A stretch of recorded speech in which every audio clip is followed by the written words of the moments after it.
Bonjour à tous et bienvenue au journal télévisé du lycée Boucher-de-Perthes. Les titres de l'actualité de ce vendredi 19 mars sont le dépistage du Covid qui s'accélère notamment auprès des jeunes dans la région des Hauts-de-France. Nous retrouvons Alexis Dolt en duplex. Au centre de ce journal, un grand format sur un musée original à Abbeville dédié au street art. Un sujet concocté par Lucie Meurin et Lucie Collier. Puis, pour terminer, nous terminerons ce journal sur quelques informations de proximité avec Lucie Collier. Dès à présent, retrouvons en duplex Alexis, qui revient en détail sur la campagne du Covid dans certains collèges. Alexis, est-ce que tu m'entends ? Oui, très bien Élise. La France est toujours touchée par le Covid et ses variants, particulièrement les Hauts-de-France, avec un troisième confinement annoncé hier soir par le Premier ministre. En attente de l'accélération de la vaccination, dans toute la Picardie, les tests de pistage sont renforcés avec de nouveaux centres de tests Covid.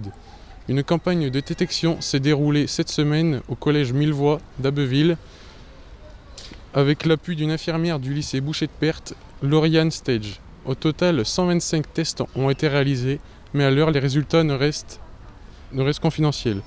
Au niveau du lycée Boucher-de-Perthes, les tests ne sont pas encore prévus. Je vous tiens au courant de la suite des événements. Merci Alexis. Place au grand format sur le musée éphémère. Nous allons retrouver Lucie, qui a eu la chance aujourd'hui de rencontrer Yann Collignon, directeur du skatepark d'Abbeville, et qui nous a présenté le musée éphémère implanté rue des Tilleuls à Abbeville.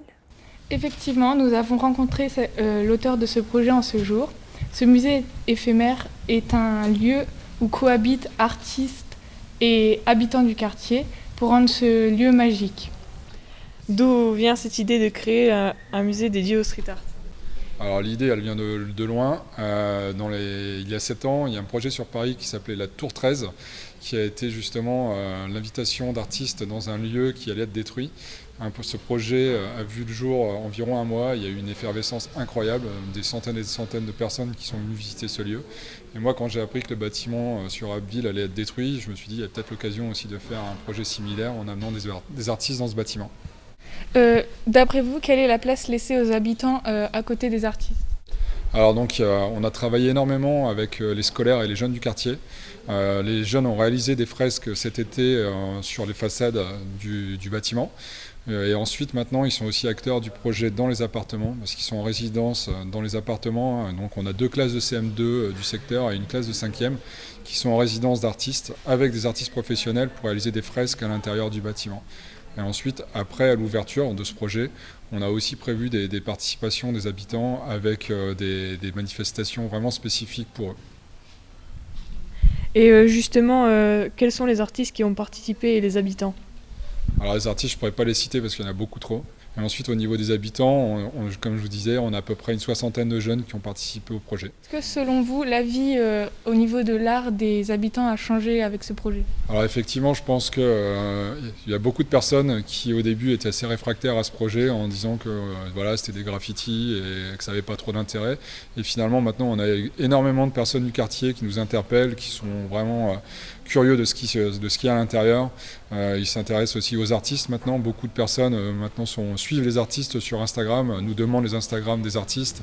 Donc effectivement, l'idée du projet était d'impulser des cultures, des pratiques culturelles, et on espère que justement ça va prendre un engouement et qu'ensuite les jeunes et les gens du quartier s'intéressent de plus en plus à ce type de culture.